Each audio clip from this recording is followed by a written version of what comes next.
ಏ ಮಚ್ಚ, ಲೇ ಏನ್ ಹೇಳ್ಕೋಬೇಡ, ನಾನು ದುಡ್ಡು ಕಳ್ಸ್ಕೊಡ್ತೀನಿ.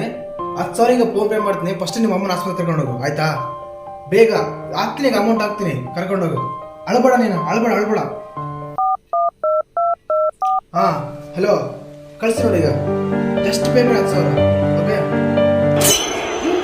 ಮಚ್ಚ, 10,000 ಬಂದ್ಬಿಡ್ತು ಅಕೌಂಟಿಗೆ. ಗೊತ್ತಿಲ್ಲ ಯಾರಾಗಾರ ಅಂತ ಗೊತ್ತಿಲ್ಲ, ಬಟ್ ಅಮೌಂಟ್ ಮಾತ್ರ ನನ್ನ ಅಕೌಂಟಿಗೆ 10,000 ಬಂದ್ಬಿಟ್ಟೆ. ನಿಜ ಅಂದ್ರೆ ಏನೋ 10,000 ಬಂದ್ಬಿಡ್ತಾ? ಲೇ ಪಾಪ ಯಾರ್ದೋ ಏನೋ ಯಾರೋ ಮಿಸ್ಟೇಕ್ ಆಗಿ ಅಮೌಂಟ್ ಕಳ್ಸಿರ್ತಾರೆ. ಫೋನ್ ಮಾಡಿ ರಿಟರ್ನ್ ಕಳ್ಸೋವನಿಗೆ ತಪ್ಪು ಕಣೋ. ಆ ಥರ ಮಾಡಾರ ಏನೇನು ಪ್ರಾಬ್ಲಮ್ ಇರ್ತೋ ಗೊತ್ತಾಗಲ್ಲ. ನಾನು ಯಾಕೆ ವಾಪಸ್ ಕಳಿಸ್ಲಿ? ಅದು ಅವ್ರ ಮಿಸ್ಟೇಕ್, ನನ್ನ ಮಿಸ್ಟೇಕ್ ಅಲ್ಲ. ಕರೆಕ್ಟಾಗಿ ನಂಬರ್ ನೋಡ್ಬೇಕಾಗಿತ್ತು. ಅವ್ನ ಮಿಸ್ಟೇಕ್, ಅವ್ನು ತಪ್ಪು ತಾನೆ, ನನ್ನ ತಪ್ಪಲ್ಲ. ಕರೆಕ್ಟಾಗಿ ನಂಬರ್ ಹೊಡೆದ್ರೆ ಅವ್ರ ಅಕೌಂಟ್ ಹೋಗ್ತಿತ್ತು. ಅವ್ರನ್ನ ತಪ್ಪು ಮಾಡಿ ಅಮೌಂಟ್ ವಾಪಸ್ ಅಂದರೆ ನಾನು ಹಾಕೋದಿಲ್ಲಪ್ಪ.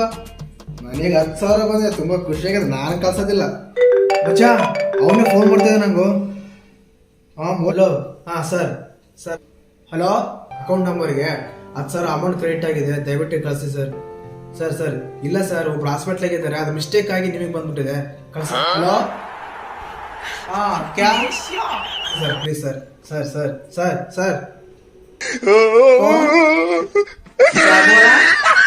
ಲೇ ಮಚ್ಚ, ನಮ್ಮಪ್ಪ 1,00,000 ರೂಪಾಯಿ ಹಾಕಿದ್ದ ಅಕೌಂಟ್ಗೆ, ಬಟ್ ಕ್ರೆಡಿಟ್ ಆಗಿಲ್ಲ. ಇಲ್ಲೇ 1,00,000 ರೂಪಾಯಿ ನಿಮ್ಮ ಅಪ್ಪ ಹಾಕಿದ್ರೆ ನನ್ನ ಅಕೌಂಟ್ ಬಂದಿಲ್ಲ. ನಮ್ಮಪ್ಪ ಫೋನ್ ಮಾಡಿದ್ದ, ಬೇರೆ ನಂಬರ್ಗೆ ಹೋಗ್ಬಿಡ್ದಂತೆ 1,00,000 ರೂಪಾಯಿ. ಈಗ ಹೆಂಗೋ ಮಾಡೋದು ಅರ್ಥನೇ ಆಗ್ತಿಲ್ಲಲ್ಲೋ. ಲೇ ನೋಡು, ಆ ನಂಬರ್ ಫೋನ್ ಮಾಡು. ಈಗ ಆಕ್ಚುಲಿ ಫೋನ್ ಪೇ ಆಗಿರುತ್ತಲ್ಲ, ಆ ನಂಬರ್ ಫೋನ್ ಮಾಡ್ಬಿಟ್ರೆ ಅವ್ರಿಗೆ ರಿಟರ್ನ್ ಅನ್ನು ಹಾಕ್ತಾರೆ. ಫೋನ್ ಮಾಡಿ. ಸರಿ, ಅವ್ರು ಫೋನ್ ಮಾಡಿ. ಹಲೋ ಸರ್ ಆಕ್ಚುಲಿ ಈ ಥರ ನಮ್ಮಪ್ಪ 1,00,000 ರೂಪಾಯಿ ನಿಮಗೆ ಅಕೌಂಟ್ಗೆ ಮಾಡಿದ್ದಾನೆ ಸರ್, ಪೇಮೆಂಟ್ ಮಾಡಿದ್ದಾನೆ ಮಿಸ್ಟೇಕ್ ಆಗಿ. ಒಂದು ನಂಬರ್ ಮಿಸ್ಟೇಕ್ ಆಗಿಬಿಟ್ಟಿದೆ, ದಯವಿಟ್ಟು ಆ ಅಮೌಂಟ್ ಕಳಿಸಿ ಸರ್ ನಮಗೆ, ಪ್ಲೀಸ್ ಸರ್.